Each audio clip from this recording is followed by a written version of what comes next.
Ernie Parsons, having been found guilty by a jury of your peers. I didn't see any jury. Well, they was around. Anyway, what difference does it make? You gunned down Windy Jones, and he was one of our most beloved and respected citizens. I heard he was the town drunk. Well, now that he's dead, he's one of our most beloved and respected citizens. I don't care who he was. I didn't kill him. You've got the right to hear a few words from a preacher. Unfortunately, our preacher's out of town, but luckily, we got Farley Millard here, and he's a feed and grain salesman, and he owns a Bible. No, thanks. Now, what does that mean? I don't want any feed and grain salesman praying over me. I don't want anyone praying over me. I don't believe in that stuff. You ready, Max? Oh. You got one more inalienable right to speak a few last words, and I mean a few. We don't want one of them things where the chem takes off with a Declaration of Independence. Well, go on. Well, I'd just like to say that this is the lousiest town that I've ever been in. Well, I've met a better class folk in a San Francisco opium parlor. Drunken pool hall bum would be considered too high tone for these parts. And as for your system of justice, well... That's enough. You see what I mean? He was just one breath away from the Declaration. All right, Max. Don't do it! Don't do it! Don't do it! Don't do it! Ed Lowe's just confessed. He killed Wendy in a drunken barroom brawl about a pregnant Indian squaw. Ed claims Wendy was the father and that he was acting as the avenging angel. Wendy was going to be the father or something? That's what Ed says. All right. On time. Give him his gun.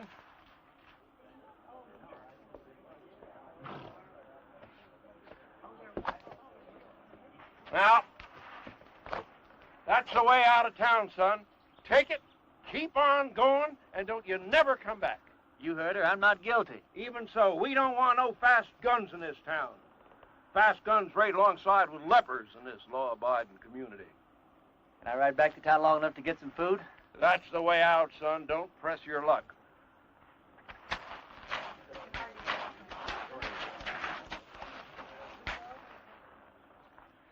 Thanks. Bye. I'm going with you. You don't have to. I'll be back. When? Whatever you do, don't leave town. Wait. Never give up hope. See ya. Ah! Ah! If I'd have known he was going to act like that, I never would have lied for him. Lied? You would have never... What? I don't care. I thought he was cute. There ain't a man around here I'd have as a gift. And he took a bath every so often besides. After him!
Reverend Frank Fleming. Well, pleased to know you, Frank. Dear Reverend, everybody in Castle Walk is real excited about you coming here. We ain't had a preacher here in over 3 years. When our last one left in such a hurry, he didn't even say goodbye. He was a pious man, but he had a yellow streak down his back. We're all looking forward to meeting you for the first time. We're all looking forward to meeting you for the first time? I don't know how long you'll be willing to stay, but you'll be welcome every minute of it.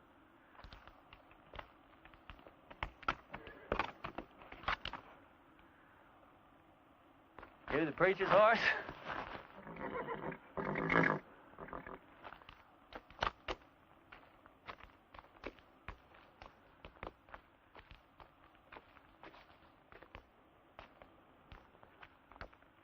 Let's see what you got, pal.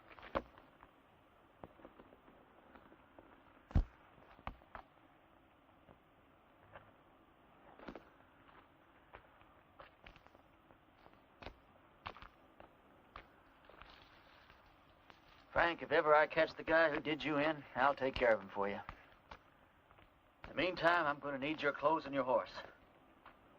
I got a posse after me for something I didn't do.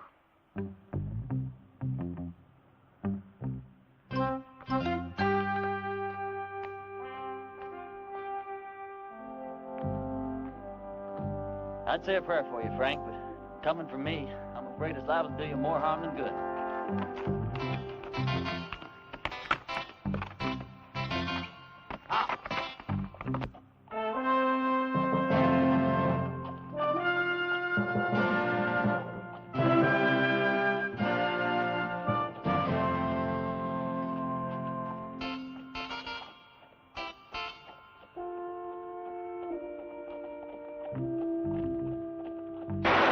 Pull up. This is a hold-up.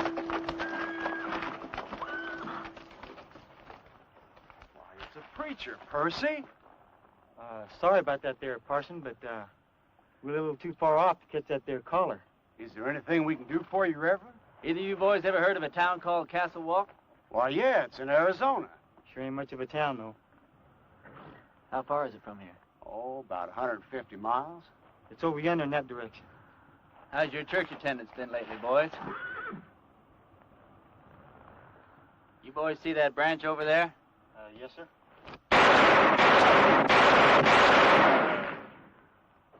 That was for the Lord, boys. He loves you, but he hates your profession. Yeah, I can see how I would. I want you boys to go and sin no more.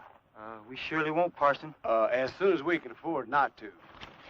Preacher, you being so good with that gun and all, how come you didn't just kill us as we was riding up here? Because you boys are children of the Lord, just as much as I am.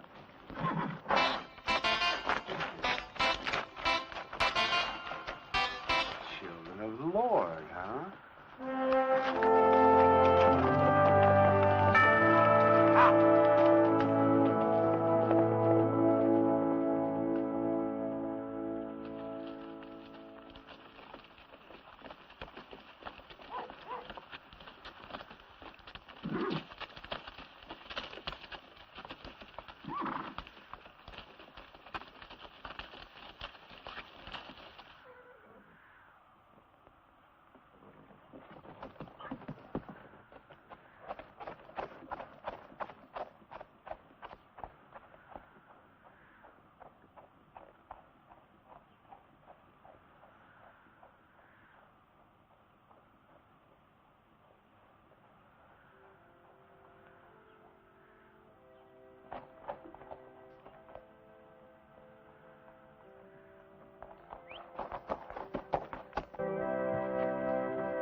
Sorry, Sadie.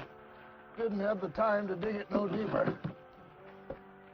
Well, I guess we better just put him in the ground and get it over with. All right. Without even a few words? Mr. Ross didn't say nothing about no words. Said we could have a burying. Mr. Ross didn't say nothing about no words. But Sam was a Christian man. You can't just bury him like a wild dog. Can't we stand up to Mr. Ross just this once?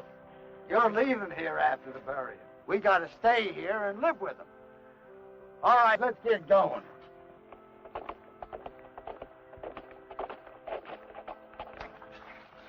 Wait a minute. Is it one of Mr. Ross' men? Looks like a preacher. Well, what do we do now? And I wrote him myself not to come.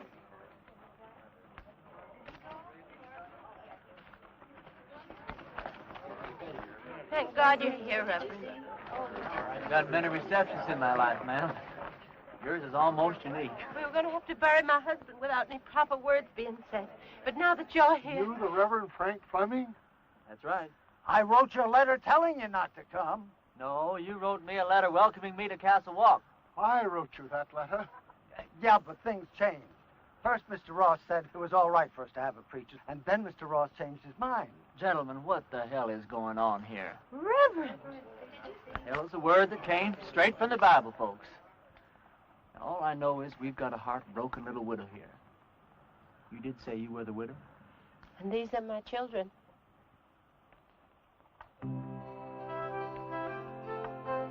That's a child?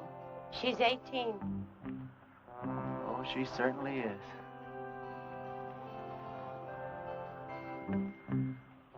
Well, first order of business as I see it is to get this poor man put decently into the ground.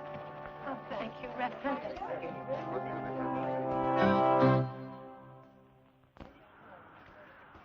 Oh, I don't know what Mr. Ross is going to say about this. I haven't been here 5 minutes, and I'm already sick to death of Mr. Ross. Come on, let's bow our heads. Don't you have a Bible, Reverend? Oh, I probably do in my saddlebag. Here, you can borrow mine, Reverend. The deceased was probably a simple man, so I'll just say a few simple words of my own, not bother to dip into the Bible today. As you all know, it's ashes to ashes and dust to dust, which may not sound like the best deal in the world, but it's the only deal you're ever going to get, so you might as well learn to live with it. I didn't know the late deceased, but some of the works he left behind are mighty impressive.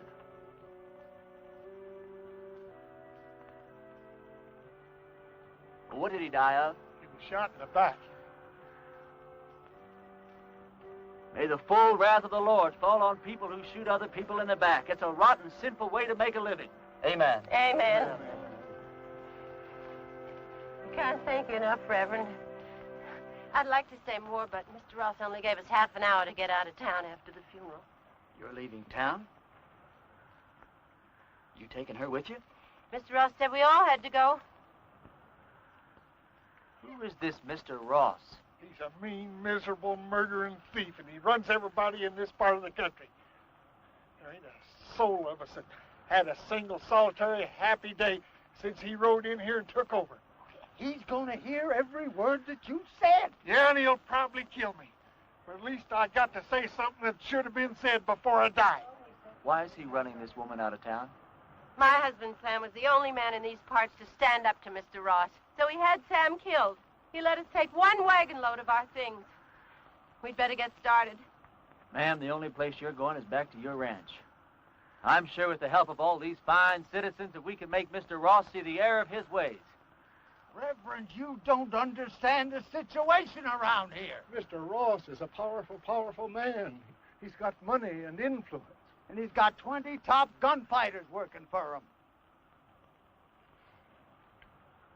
Before I tell you people what I really think of you, I'm going to tell you something about gunfighters. Now, Ross doesn't have 20 top gunfighters working for him because there ain't 20 top gunfighters in the whole U.S. of A. Now, what Ross probably does have is about 15 cowboys that wear guns for ornaments. They do just fine at shooting up a saloon or making some terrified dude dance a little jig. Ross has probably got about 3 men who are pretty good at getting their guns out of their holsters, but no good at hitting anything once they do.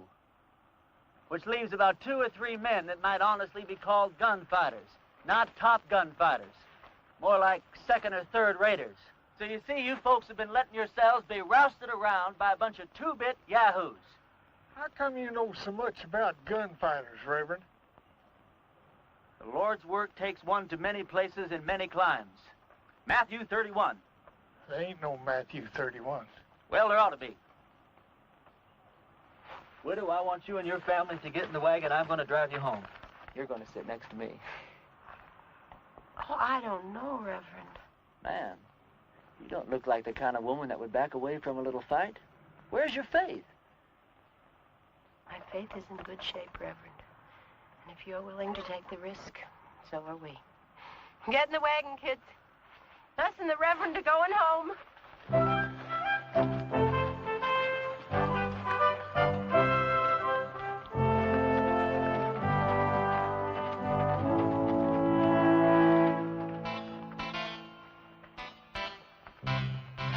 The lives of this family will be on your soul, Reverend. Oh, Reverend. Yeah.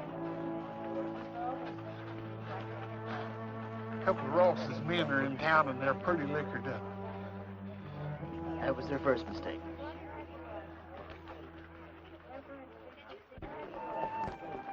You ride my horse, son. Okay.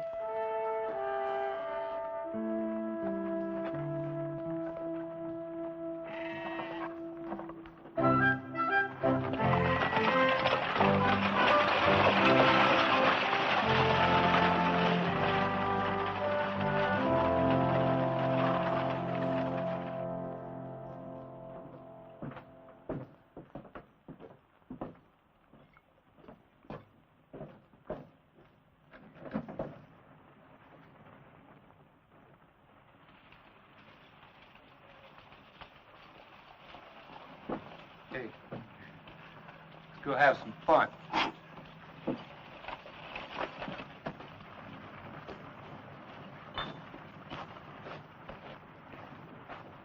Remember the children, Reverend. Those are just 2 of the cowboys, ma'am. Who? Where do you people think you're going? Where's the place that Ross would least like us to go? I'd say her ranch. Well, that's exactly where we're going. Wait till Mr. Ross hears about this. Mr. Ross is a skunk of doubtful parentage. Mr. Ross is so low he could walk under a rattlesnake's belly wearing a high hat. And that's what I think of Mr. Ross without ever having met the man. Now, that was indecisive, cowboy. Could have very easily cost you your unimportant life.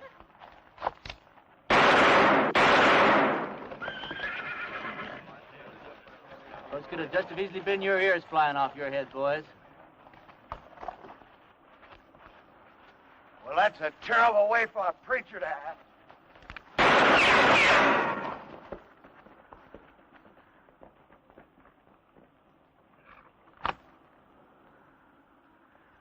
The Lord wants someone to move. He wants them to move.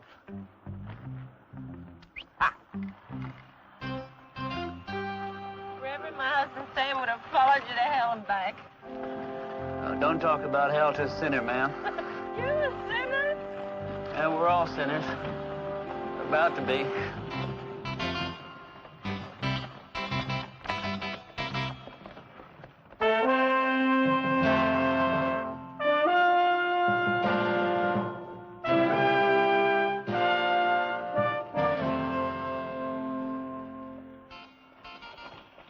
All right, kids, as soon as we stop, I want you to get the wagon unloaded. I want to get this family settled in before dark. You don't mind if I order your kids around a little, do you, ma'am? Reverend, you can do anything you want to. Reverend? Reverend? Yes, ma'am. Reverend, this hole in the back of your coat, it looks like a bullet hole. Well, that'd be my guess, ma'am. You guess? How could a man be shot in the back and not know it? Well, I was carrying that coat over my arm when the shooting took place.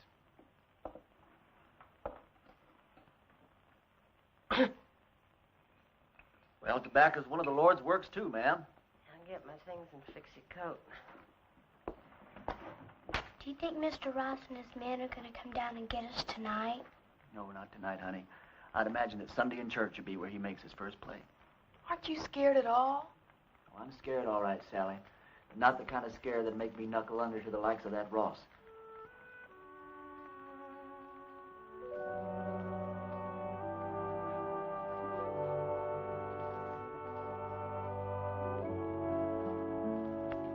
Thought of a text for your sermon tomorrow, Reverend? Tomorrow? Tomorrow's Sunday. I've lost all track of time the last few weeks. What do you think I ought to preach about? I thought you said the sin of cowardice. Yeah, that's not bad either. Thought you probably had some favorite passage from the Bible to illustrate your point. Oh, I do. Several of them, as a matter of fact. But what's your favorite passage from the Bible that would illustrate that point, ma'am? I think it would be Luke 12. Christ says, do you think I have come to give peace on earth? I came to cast fire upon the earth, and would it were already kindled. It says that in the Bible? Well, I told you, Luke 12. Oh, Luke 12. Yeah, that Luke, he really knew how to turn a phrase, didn't he? Clean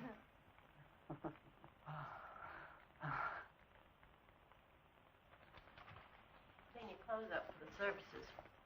I'd appreciate that. You don't happen to have a Bible around, do you? I seem to misplaced my glasses. Did you turn to that spot in Luke that your mother was talking about? It's right here. You don't wear glasses. You know something, you're right. I don't know what got into me.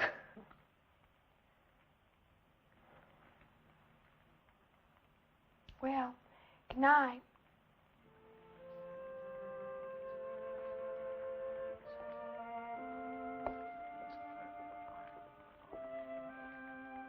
Good night.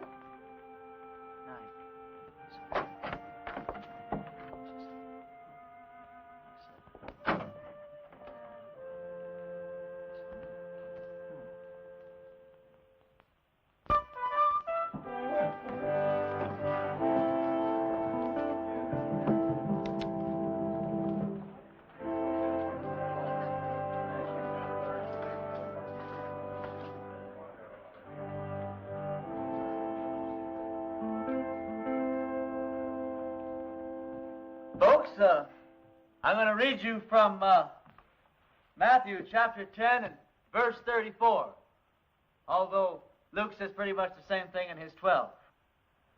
Think not that I am come to send peace on earth. I came not to send peace, but a sword. Now, I don't know what that means to you, but I know what it means to me. It means that while God loves peace, when the occasion arises, He's not reluctant to use the sword. Matter of fact, when the occasion calls for it, He might become downright irritated if you don't use the sword, or the gun, or the rope, or whatever's handy.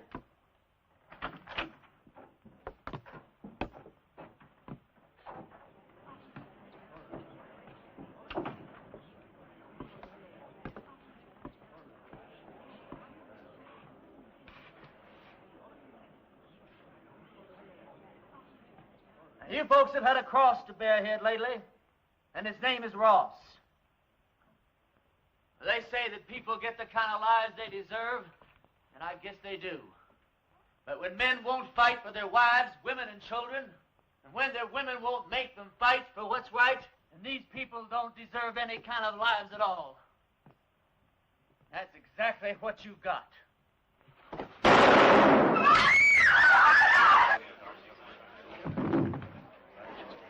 Get his gun.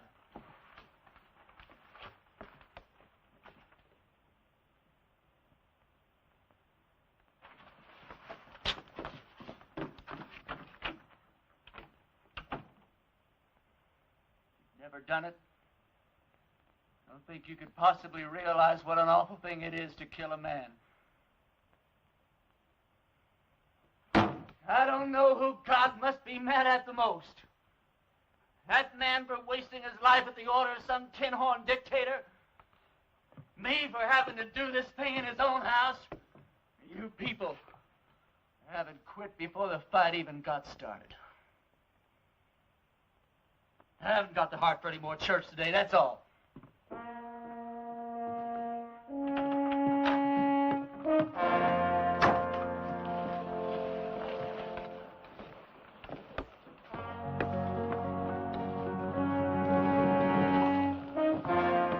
Mr. Ross, a couple of his men are outside. Take care of yourself, son. Every second.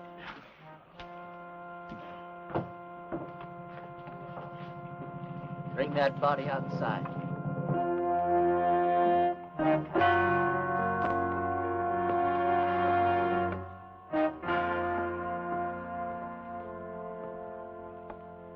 You've had a couple of fun days here, preacher.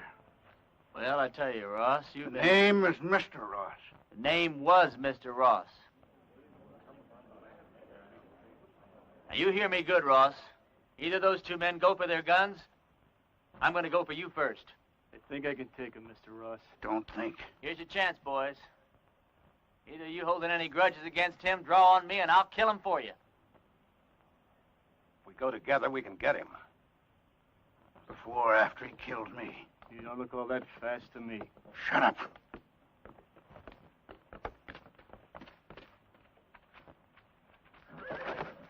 Friend of yours, Ross? All right, preacher. You pulled yourself off a nice little grandstand play for the folks. Now I want you out of town. Who killed Sam Underwood, you or one of your men? I'm going to find out if I have to take the whole bunch of you to pieces. Give me the word. I'm sure I can beat him. We'll go on back to the ranch. I'll be there in a minute. You sure? Now.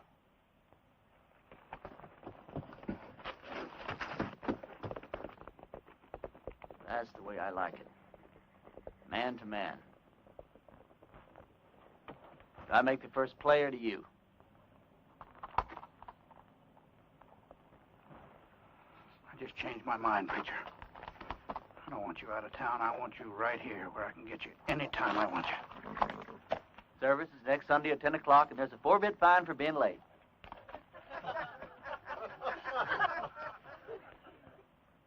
You wouldn't shoot me in the back, would you, preacher? Like that.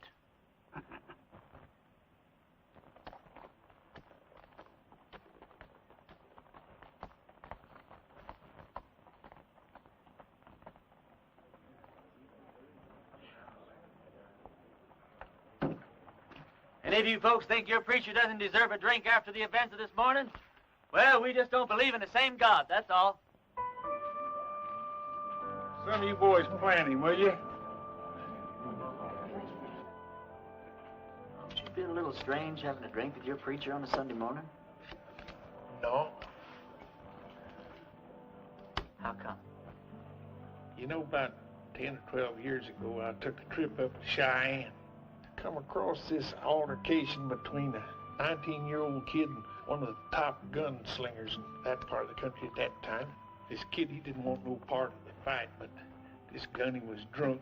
He kept at it, and finally the kid had to go for his gun or get blasted right there in these tracks. It was plumb pitiful. How? This kid was the fastest thing I ever seen. Caught that gunny flat-footed. Why, he was dead before God got the news. I inquired around, found out this kid's name was Ernie Parson. Ernie, what are you doing here in Castle Walk dressed up in that preacher's outfit? It's a wrong guess, Billy. You know, once you've seen a top man handle himself in a gunfight, you never forget one little detail. What do you want him for, anyway? Doesn't matter. I didn't do it. They'll hang me just like I did if they catch me. Did you kill Frank Clement? Oh, of course not.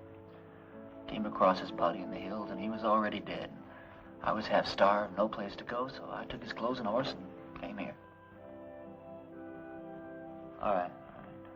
I'll ride back to the ranch, tell the widow and the kids goodbye, and then I'll move on. Why leave? You're the answer to our prayers, Ernie. No, I'm not, Billy. Don't let these clothes fool you. God moves in mysterious ways, boy. Not that mysterious. Look, Billy, what I'd like to know is if I do stick around here, how much help can I count on from these God-fearing people? Almost none. Almost none? None.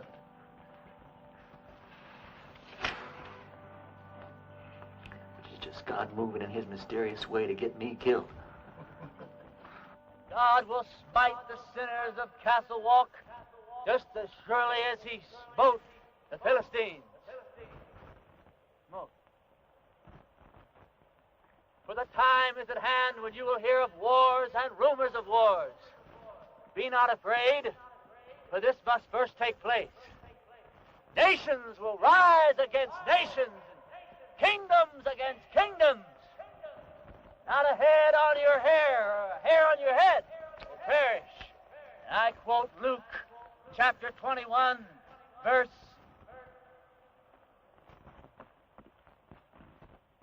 Luke chapter 21 and verse 23. For there shall be great distress in the land, wrath upon his people.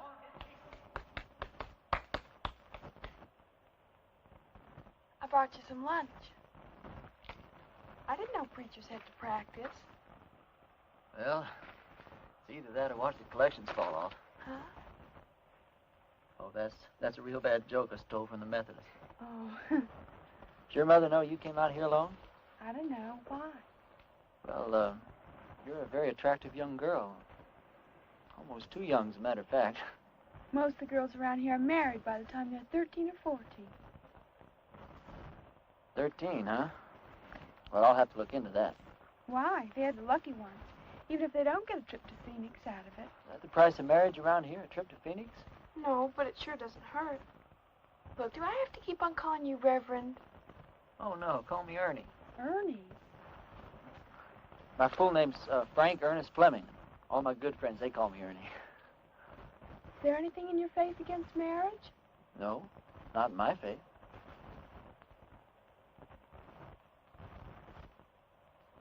Look, Sally, sit down. This conversation isn't going in exactly the direction I'd planned. I mean, you know, marriage is just fine. I was real glad that my parents believed in it. But, well, there's other things, too.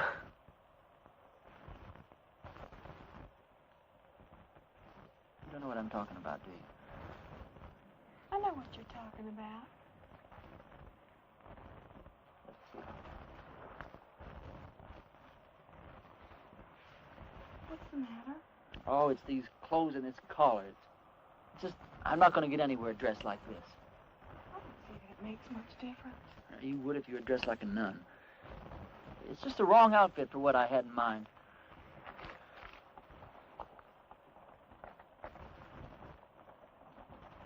Hey, preacher!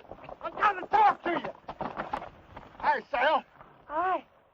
It's real important.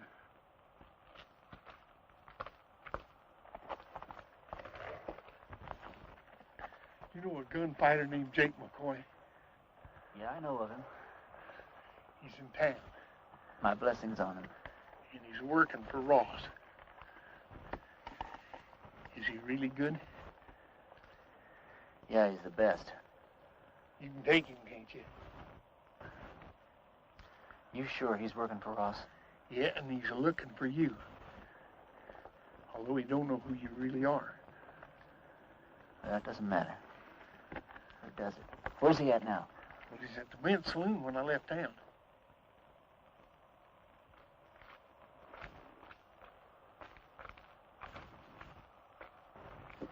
You're going to have to ride back to the ranch alone. We didn't get very much accomplished today, did we?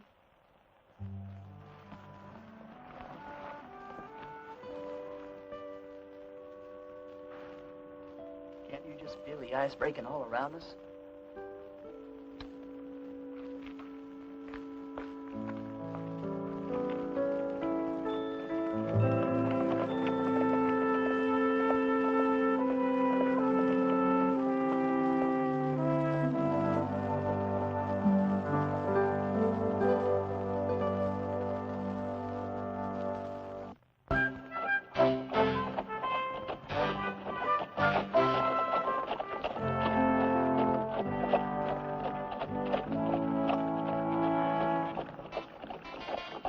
Well, this is your last chance to ride on out of here.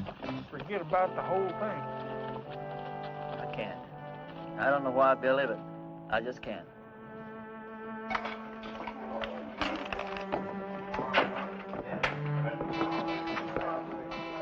Tim will be on him at the table. He's already spotted you.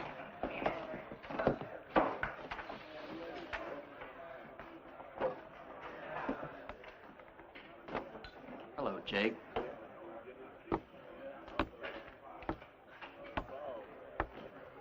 I was just about to go looking for you.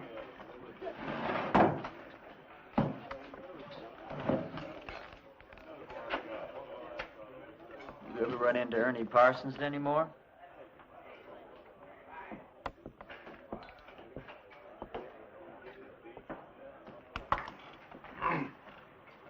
I've never run into Ernie Parsons. Any time, any place at all, ever.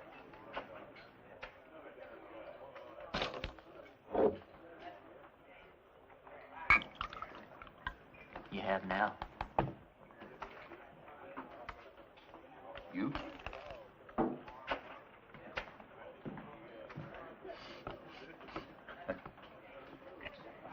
going to the church? Into hiding for the winter. Oh.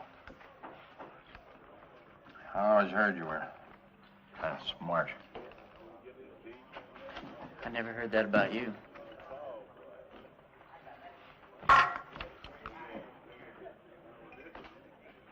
Look, are we really going to have to go through with this thing? I got $1,000 in my pocket. And a girl waiting for me in Boulder City says I gotta go through with it. You all that sure you can beat me? You all that sure I can't? The only thing I hate is a stupid, senseless fight. Come on.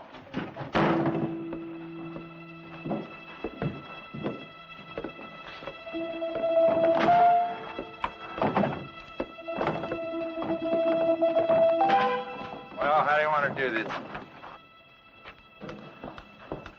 Billy, when we get in position, flip a coin.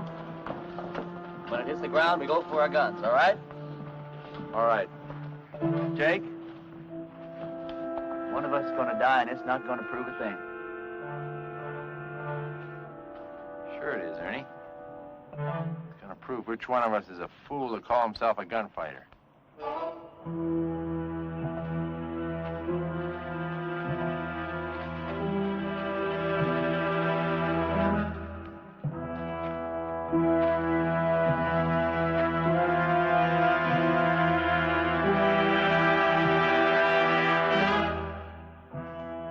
Ready?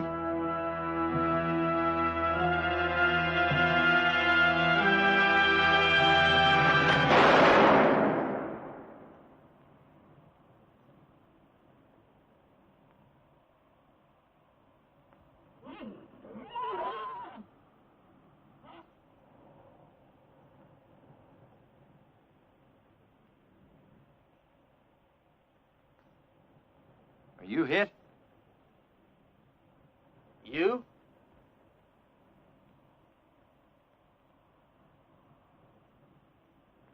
Did you ever miss from this distance before? Never.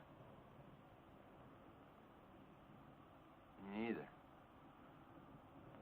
Want to try again? No. No, I think somebody's trying to tell us something.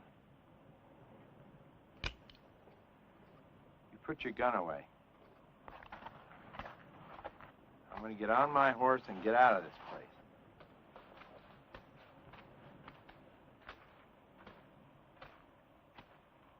I beat you. You know that, don't you? Oh, no, you didn't, and you know dang well you didn't, Jake. You gonna give Ross his $1,000 back? No, I'm late for my date.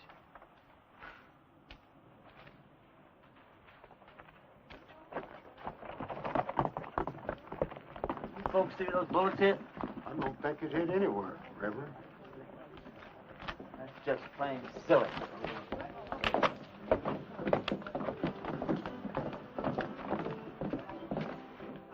Hold on.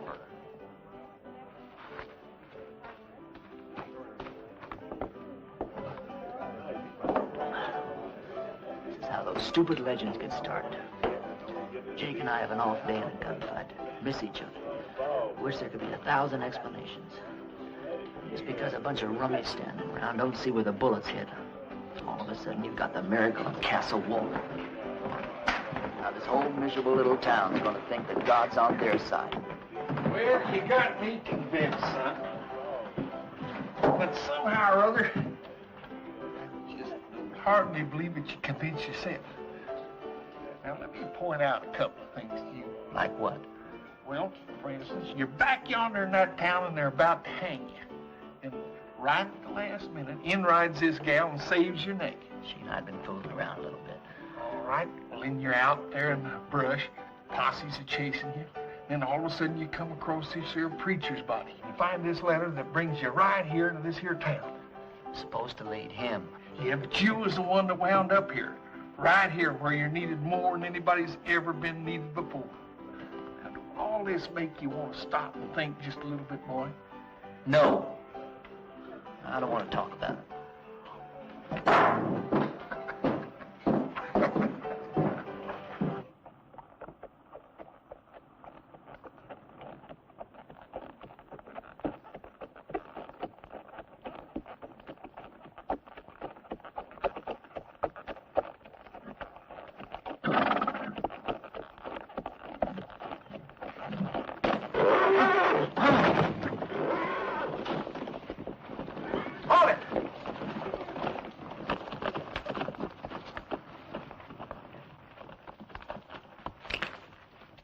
You should have listened to me when I told you to get out of town.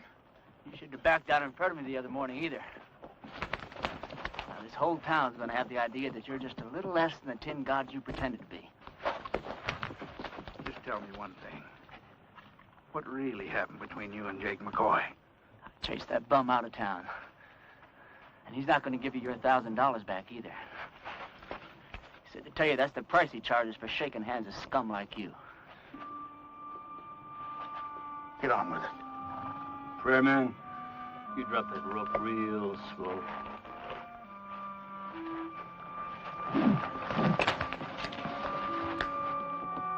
Drop it.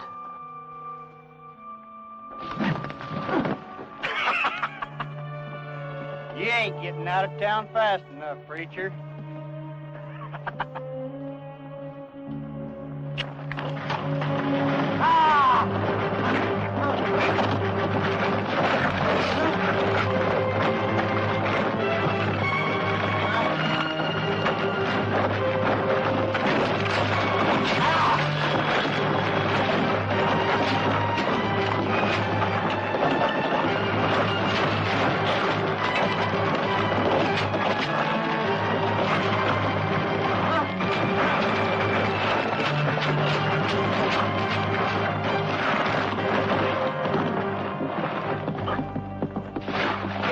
Now, preacher?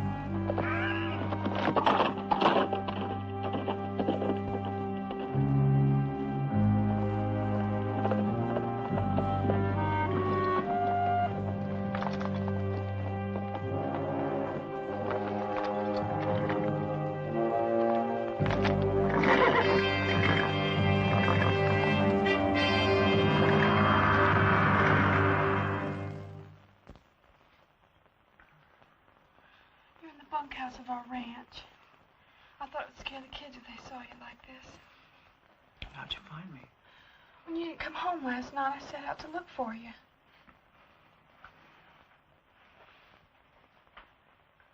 You stripped me down? I'm a ranch girl with brothers. Don't make a big thing out of it. You're something brand new in my life, Sally. Are you strong enough to get up and get dressed and get out of here? Doesn't matter whether I am or not, I've got to do it. You turn your back, Sal. I'm not as advanced in my thinking as you are. Will I ever see you again? Sure, why not? I'm not going far. Well, you have to. When they don't get your body, Mr. Ross will never stop until they find you. Yeah, this is the first place he'll look. I want you and the kids to go out and dig a grave. Put some kind of a marker on it with my name. Tell Ross you found my body and buried it in the hills. Can I turn around now? Sure. Sally, I don't want anyone to know that I'm alive. I want it to come as a horrible shock to Ross. I want to start giving him trouble in ways he never dreamed of.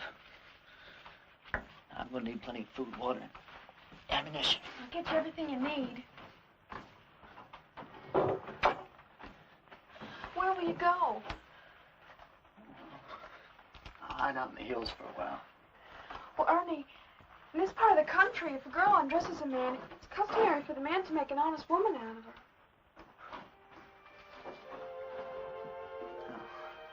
I'm sure that's true in every part of the country. If I live through the next little while, well, we'll have a serious talk about that.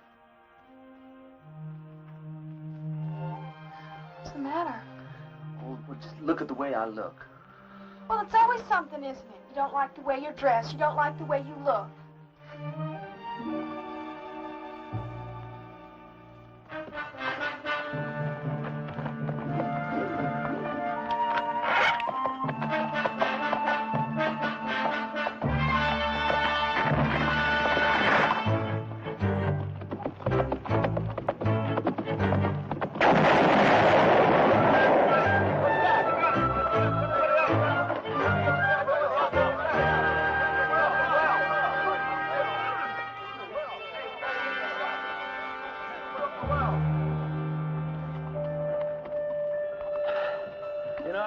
There's a bunch of outlaws operating up in these hills. Probably scared old Chet and Harley half to death. Blew up the well, too.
Nobody there at all.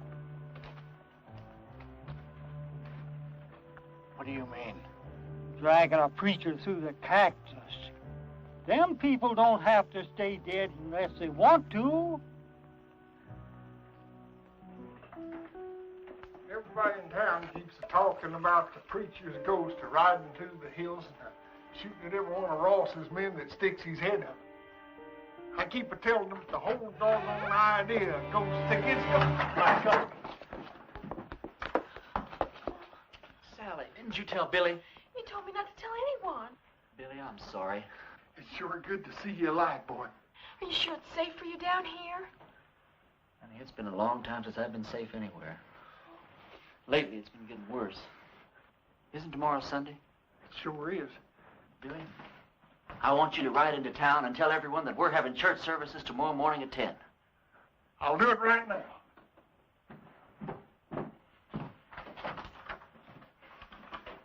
Sally told you our plans, ma'am? You have any objections? No. Ma'am, has it occurred to you that, well, Sally's liable to end up one of the youngest widows in these parts? Mary Mert's only 14. She's been a widow 2 years. Besides Mary Mert. No, Grace Dorothy only been married a week and a half when her husband fell down a mine shaft.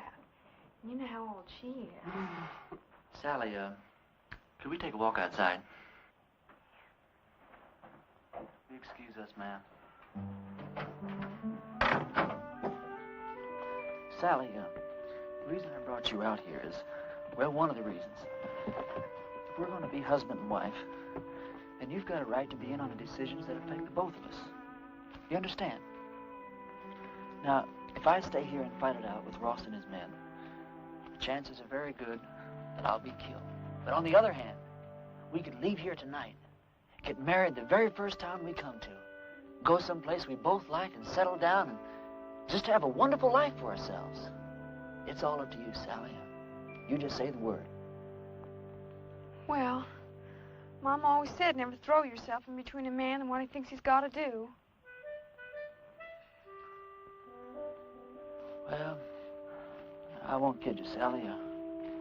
I'm a little disappointed in that answer. No, it's all right. I got the strangest feeling that I've been pointed straight toward this shootout ever since the day I was born. There wasn't a thing in the world I could do about it. Billy says it's God moving in his mysterious way. Me? Well, I just don't know. You very religious, Sally? Why do men have to talk and talk? Can't you be quiet and get on with what you're supposed to be doing? Yes, ma'am.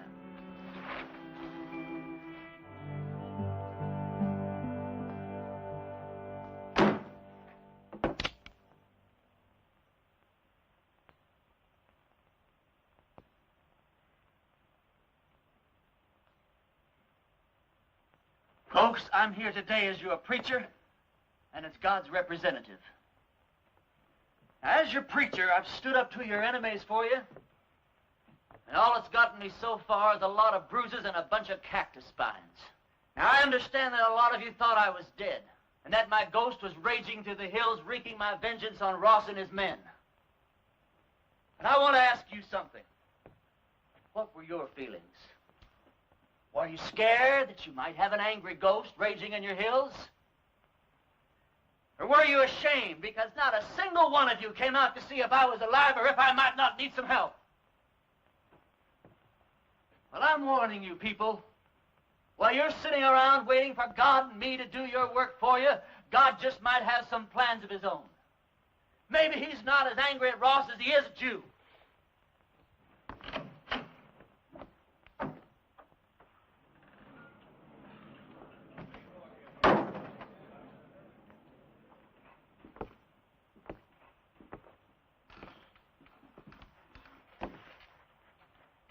I'm not armed. Billy, go outside. Take a look around. I came alone. Go on, Billy. I just thought it was time that all this foolishness came to an end.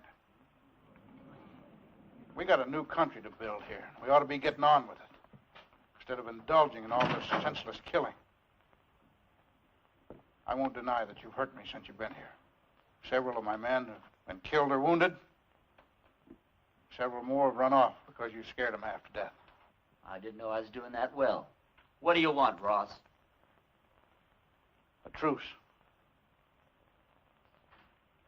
A chance to get on with our lives. Ross, if you were sitting on a stack of Bibles 10 feet high, I'd bet money that you were lying and I'd win. Well, now, just a minute, Reverend.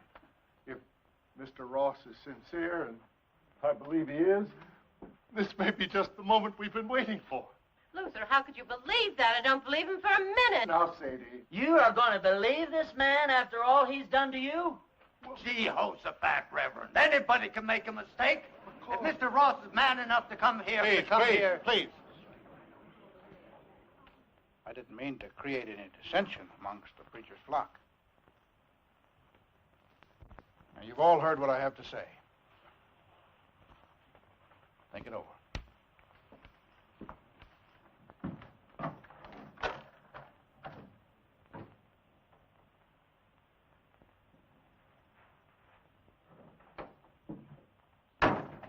Well, I think we ought to accept the proposition. Well, I think you're right.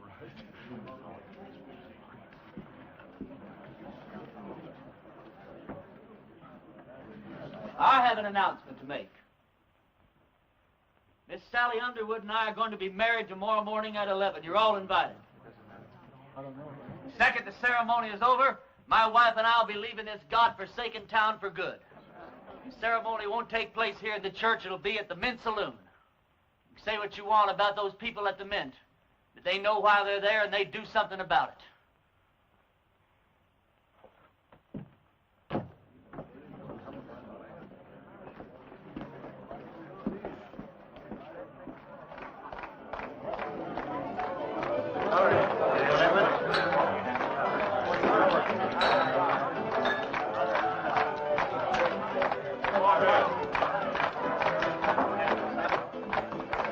Sally.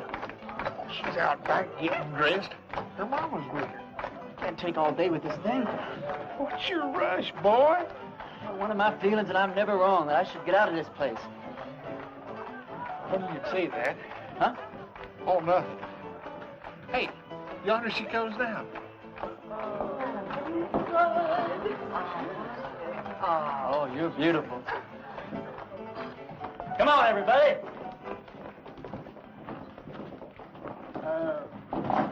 Don't you get the feeling that maybe something's missing here? I mean, who's going to perform the ceremony? You're the only preacher around here. Well, I don't know of any law that says I can't delegate my otherworldly powers. You marry us, Billy. Oh, yes, Billy, I don't know about the legality of all this. Oh, never mind the legality. It's the spirit that counts. Well,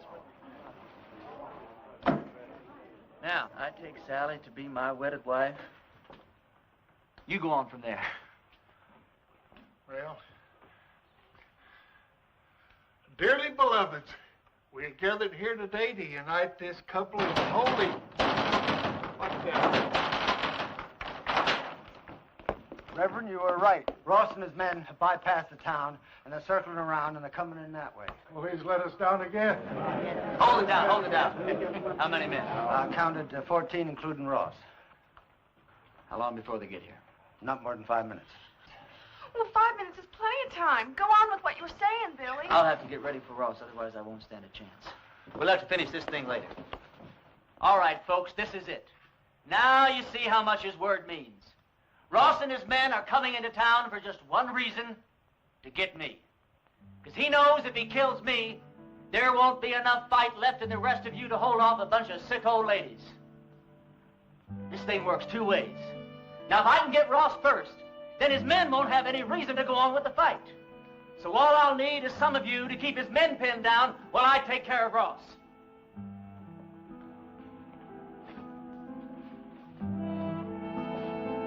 But the women and the children. You don't even have to come out in the open. You can shoot from the windows or from the roofs.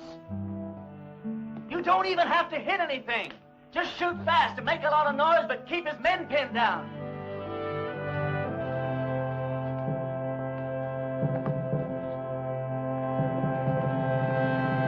Can't believe it, Reverend. I'm with you. Give Mom and me a couple of rifles.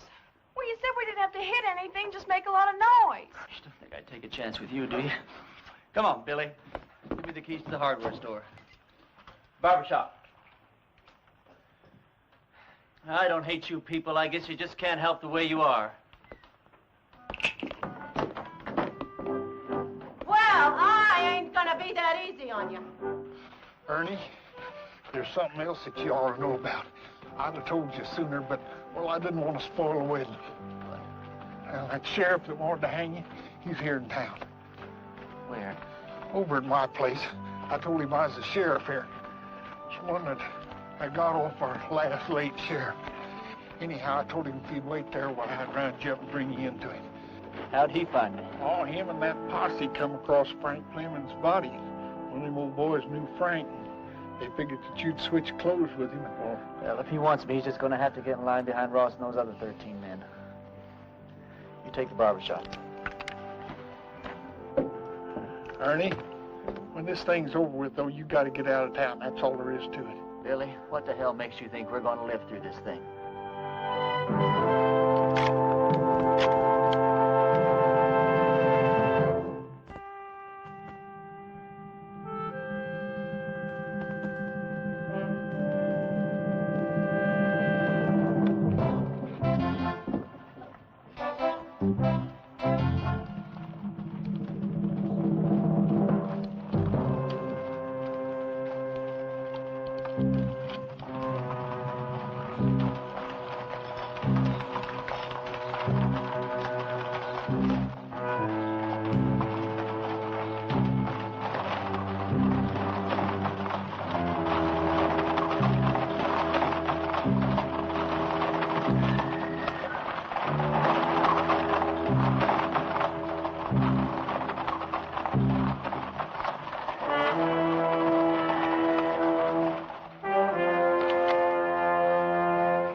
preacher.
You all right? Barely. Listen, all you Ross's men. Ross is dead. Anyone who keeps on fighting is going to have to stand trial. How do we know he's dead? Because I'm alive. All right. You heard the man. The sheriff's going to be down here to find out what this is all about. Yeah, I know. Billy, get my horse and meet me out back, huh?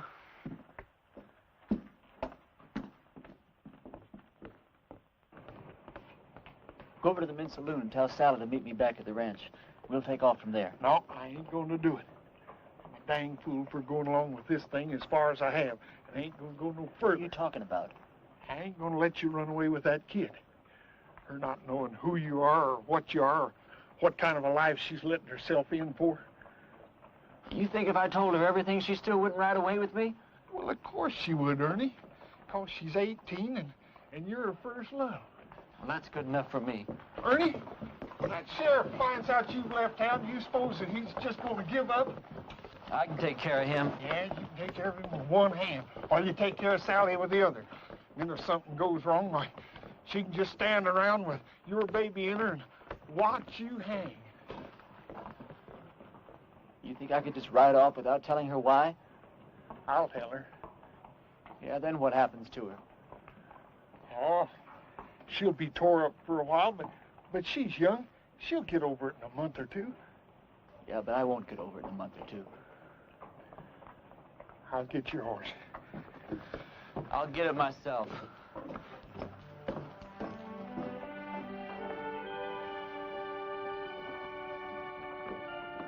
Ernie, this town owes you a whole lot, but it don't owe you Sally. Can't make any promises.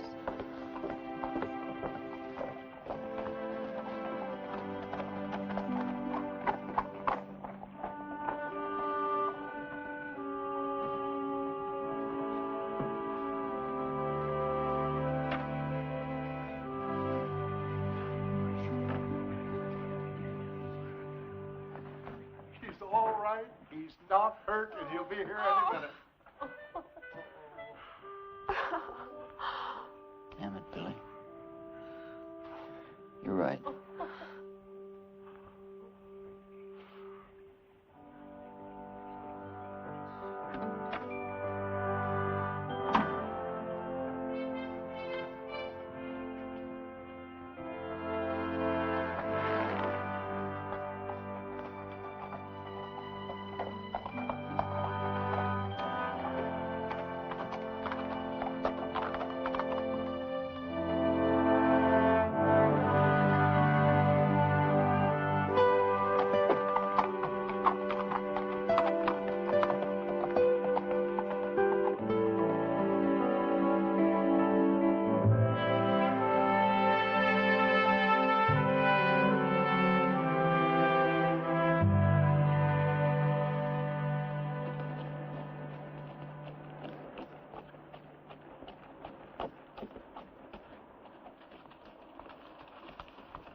Blessings on you, Well, Reverend. thank you, Ernie.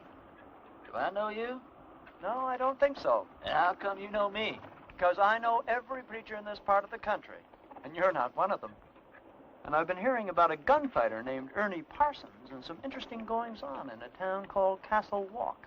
Well, don't believe everything you hear, Reverend. Oh, I don't. That's why I'm on my way to Castle Walk right now, to investigate these wonderful stories. Well, maybe you should get them a real preacher now.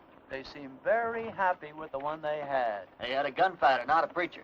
God moves in mysterious ways. You boys sure do hammer away at that phrase, don't you? You really going to Castle Walk? I sure am. When you get there, would you give these to a girl named Sally Underwood? Tell her they're just from an unknown admirer that thinks certain girls should have a trip to Phoenix, even if they don't get married. All right. Ernie, did you ever think that the things that happened to you in Castle Walk might be your call to the kind of work you've been destined to do? Reverend, I didn't solve the problems of Castle Walk by praying them away. I did it the way I always do, with a gun. Did you ever hear of a call coming that way? But you left it a better place than it was when you arrived. You're a nice guy, Reverend. But no thanks. I'll be seeing you, Ernie.